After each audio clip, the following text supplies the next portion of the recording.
Hello, everyone. Welcome back to this brand new series where we are highlighting a book by Dr. Daniel Brubaker about a example of corrections that were done to early Quranic manuscripts. I'm your host, Al Fadi, and with me here to continue this discussion and dialogue, Dr. Jay Smith. Welcome back. Well, it's good to be here. It's terrific to be able to do this with you. Listen, it's always fun because not only this is material that I've been using and I've been working on. My goodness, I started working on this in 1994. So we're talking about we're talking about 25 years ago. So for 25 years, I've been working on this kind of material. But more importantly, since 2014, these specific let's look at the manuscript. Let's put up on slide to look at what we're talking about.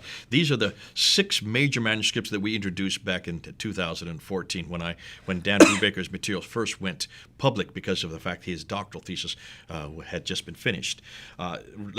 This next slide here, you have the Topkapi, which is on the left, the Samarkand, which is on the right. Those are probably the 2 most famous ones, the ones Muslims like to go. As long as I've been working in 25 years with Muslims, they have always told me, including Shabir Ali, that these 2 were complete and unchanged. And they're also the claim that they're both part of the Uthmanic basically distribution copies that he made. Uthmanic Razm, the That's right. Uthmanic Mushaf, as they call That's them. correct. Which here are 2 others. This is the Ma'il, which is in London, and the Petropolitanus, which is in France.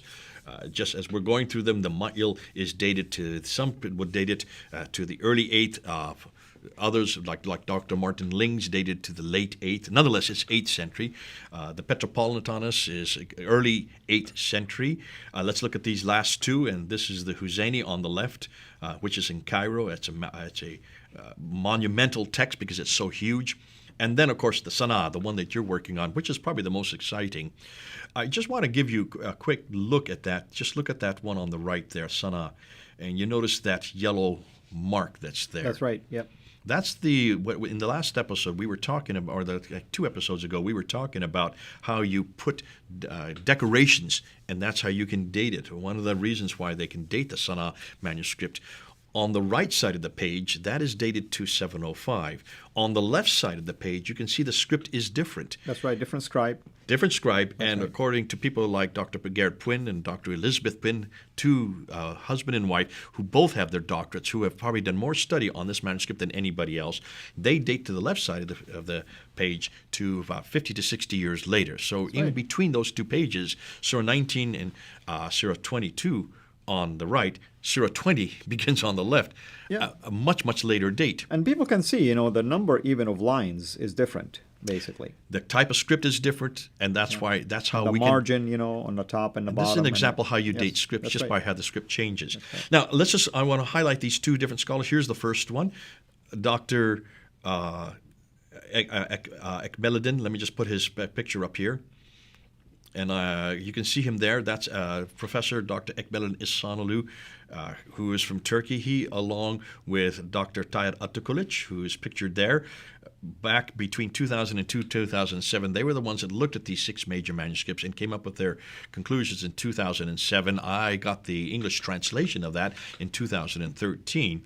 And they are the ones that have said clearly that none of these manuscripts are from Uthman. That's Not correct. one of them. That's correct. Nor are they copies. In their introduction, I have these copies myself. In the introduction, they're very honest about it. They'll tell you Al-Musaf that. Al-Sharif is the book that they published. right. You can get PDFs of it. You cannot buy the books in itself anymore because they're completely out of print. We have one at Fander in London. I know that Dan Brubaker has one in his library. Right. So they were able to get it quickly so that we can look at it. And so the entire Topkapi is there in that Musaf al-Sharif. But they talk about these 6 major manuscripts, and they make claim after claim. It was Tayyar Atakulic that first exposed to the world that the Topkapi has 2,270 of these manuscript variants.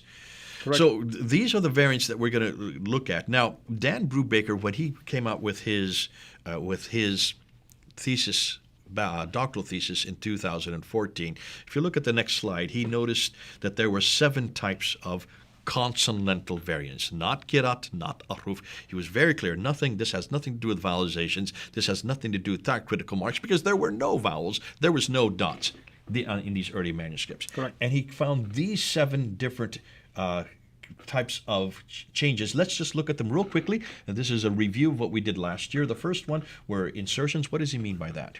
Where a word is inserted. I mean, for instance, let me try to show people what is going on here. Just take a look at what I'm going to circle, right? This word 7, by the way, Muslims believe in 7 heavens. Well, this word 7 is inserted. And notice what's going on. It's inserted. It's clearly inserted. Different writing style. Okay.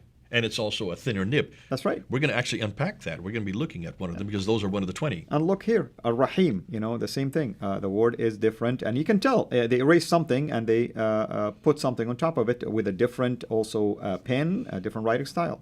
Okay. Now are erasers. What are we talking about here? And here's what we mean by erasers. As the word says, they erase something. You can tell right here, something erased. Right here, something was erased. Right here, something was erased. Those are very damaging, Jay. Why? These are more damaging than insertions. And the reason is very simple. Insertions, you could say, well, they just were lazy or they were inept or they were in a hurry. Or someone came after them and corrected. And they realized, hold on a minute, I've missed this word. I can stick it up in there. That's what we call scribal error. And that you'll find in biblical text, you'll find it in any archaic text. That's quite normal. That's not really that damaging. It doesn't mean it wasn't there at the beginning. Whatever they were copying from is probably there in the original. Right. We don't have any of the originals, so we just assume that they made a mistake. So that's all. But erasers, if you erase something, that means it was there. That it was an addition that shouldn't have been there. That's right. And let me elaborate further on the damage that this can cause. It was there for a while. There is a reading or 2 or 3 that evolved out of it. There's schools that believe it should have been there. And now somebody came in and decided, no, we're going to take it out.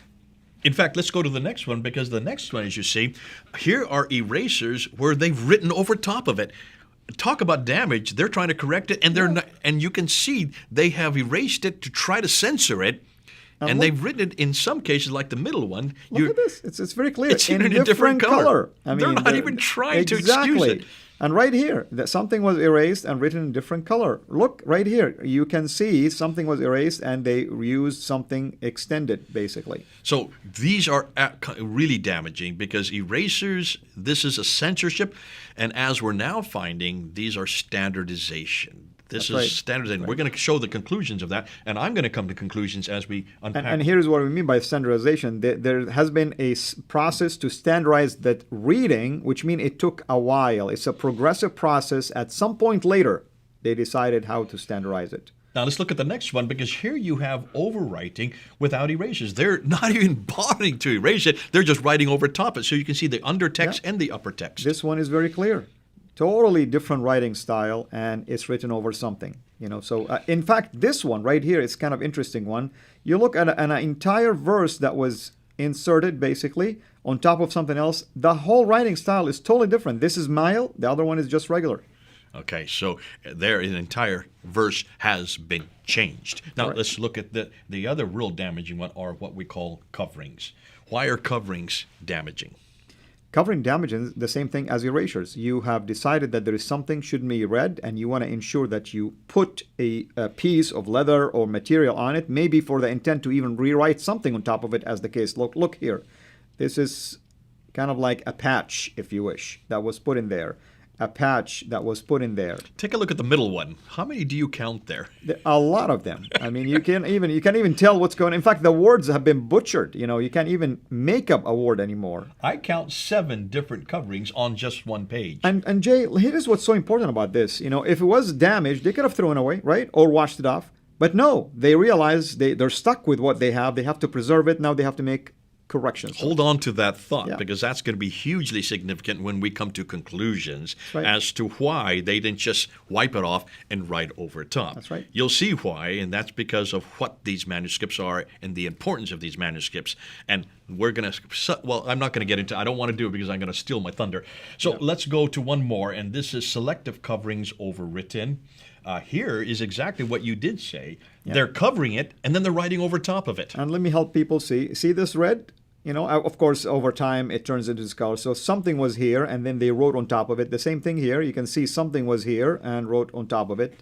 So that's what's going on. So these are intentional. They're not trying to, they don't care who knows that they're doing this. Absolutely. They're not trying to hide this. And you can see the ink is darker, meaning it's newer. and the style is different. It's also thicker. It's easy to deduct these things. And in some case, an entire word has been covered over and only two letters Right. are replacing it. And I like this one, for instance. They stretch the word or the letter because they want to cover up as much space as possible. Exactly. One, and this will be the last one then, the tapings. Now, let me just, if you could just point to the central one, look at the taping at the top there. Right here, you can see the tape is Okay. right here. When Dan saw this, he said, well, maybe there's a damage. Maybe this is just a damaged piece. That's why they've tipped it. But he looked on the back side, and that's the one below it, where the square is that he superimposed there. He put that square That's there. right and here. now you're showing it. That is the back side. You can see there's no damage there whatsoever. Exactly, because if there was damage, this is the back of it, then the damage would have went through. That's right. So it's obviously they are trying to cover something in the top part there. And when you look on the left one, you can see a taping right at the very top. And this one is very obvious. I mean, you cannot miss it. There's writings, and all of a sudden you have a gap. I mean, you can spot it immediately. Yeah. In fact, I see 1, 2, 3 on that particular page that we're focusing on. Right. So these are the 7 different types of corrections that Dan came up with, and this is what we introduced back. Well, I introduced it publicly when I did my debate with Dr. Shabir Ali in 2014. Wonderful. What I like to do now is to start to go into Dan's book. And I think we need to, give a teaser about how we're going to handle it in the episodes to come. Yeah, what we want to do, and we've asked, in fact, Dan is right behind us. Please go and buy this. You can get it on Amazon.com or Amazon.co.uk. Get it. It's very small. It's nothing more than a teaser to introduce what's going to be coming later on, because he's going to be producing 4,000 of these, and this is going to be an academic tome. But just to get people to understand the significance of what is yet to come, Dan has decided to put this up initially, and that's why we're helping him out by actually unpacking each one of these. We want to show each one of the 20 variants and the 21st. So actually there are 21, but the 20 that he focuses on, then there's one more as an addition to give another example, one by one by one. Exactly, and we want people to benefit from that as well, because we're going to take our time to explain to them the correction and also what does that mean, basically. Now, let's go ahead and let's start with the very first one. Very good. So let's look at the slide. Take it away. We can see there, this is called the Topkapı manuscript, the one that we've introduced before. This is the one that's in Istanbul at the Topkapı Palace in Turkey. It is called the Musaf al-Sharif, and it is from Surah 9, verse 72. Go ahead and read the Arabic at the top. This is the Arabic transliteration saying, وَرِضْوَانٌ مِّنَ اللَّهِ أَكْبَرُ ذَلِكَ هُوَ الْفَوْزُ الْعَظِيمُ. And I'll do the translation. And Allah's good pleasure is greater. That is the great triumph. Now, in the verse in the Topkapı now reads, it is. Can you see it there? Look at the green arrow. Can you see what it's pointing to? So this is what it is. I mean, I'm going to show people what I mean by that. So it's a huwa that's been added. This huwa right here is this one right here. So it's been added to the text. They're not even trying to hide it. It's very clear. It's been added at a later time. And which is this one. Okay. What is it that and why did they have to add this? Well, I mean, now you're indicating something specifically. You're standardizing it. Exactly. Standardizing it to what? To what we this have one right here that I'm holding hand, up right now in my hand. They're standardizing it to this text. So it's done backward. So this text here and here was chosen from a student named Hafs. That's right. Who died in 796. The committee there in 1924 Cairo realized, and to understand, remember, let's do a quick review. Back in 1924, the Department of Education in Cairo, just the city of Cairo, realized that the students were they were trying to have standardized tests, and that the students were giving different answers to many of the questions, because many of the questions on the Quran, they were saying, what does this verse say and what does it mean? When they were writing, this is what it says and this is what it means, each student was coming up with different writings and different meanings, and they couldn't standardize the text. So they realized, we can't do this because we're talking about different Qurans with different meanings. Correct.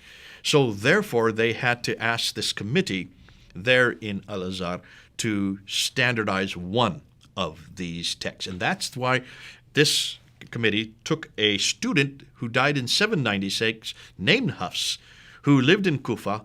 They took his as the standard text. Correct. And here's what that means.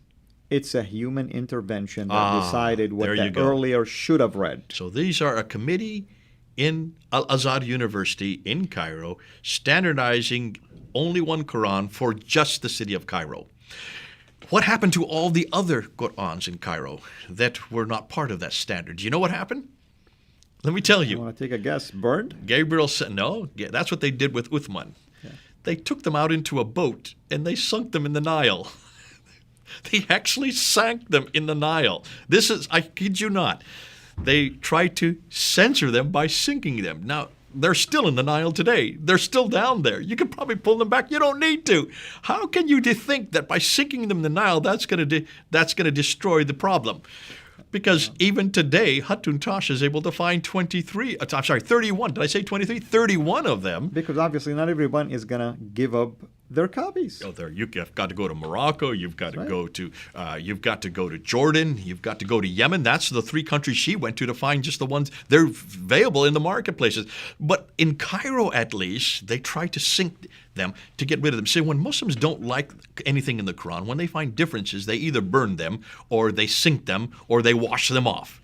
Wash, sink, burn. Wash, sink, burn. That's what Muslims do. Have we ever done that with the Bible? No. You know, we don't have this problem, do we? Exactly, and this is why this series is going to be extremely powerful, because, as Dr. J. Smith mentioned earlier, when you open the Pandora's door for us and you begin to say you have a perfectly preserved book that is uncreated, that is identical to a copy in heaven, similar to a copy that was revealed 14 centuries ago, similar to the Uthmanic recension, similar to what we have in our hand today, you have given us an ample opportunity to play this game all day long, because what we have here are Islamic sources, are manuscripts of the Quran. Unless if you deny them all. If you want to deny all of them, that's fine. Unless if you want to change your strategy, that's fine. But when you say these kind of things, that's what we're left with. This is a teaser, and in the episodes to come, we'll begin to take a look at those one by one. Thank you, Dr. Smith. And I'm excited really to do this with you. Until we meet again, have a blessed day. Thanks for watching. Make sure to like and subscribe. Also, hit the bell so that you don't miss future videos. And please consider becoming a patron at patreon.com/Sira International. And together we can introduce Muslims to the gospel of Jesus Christ. Thank you.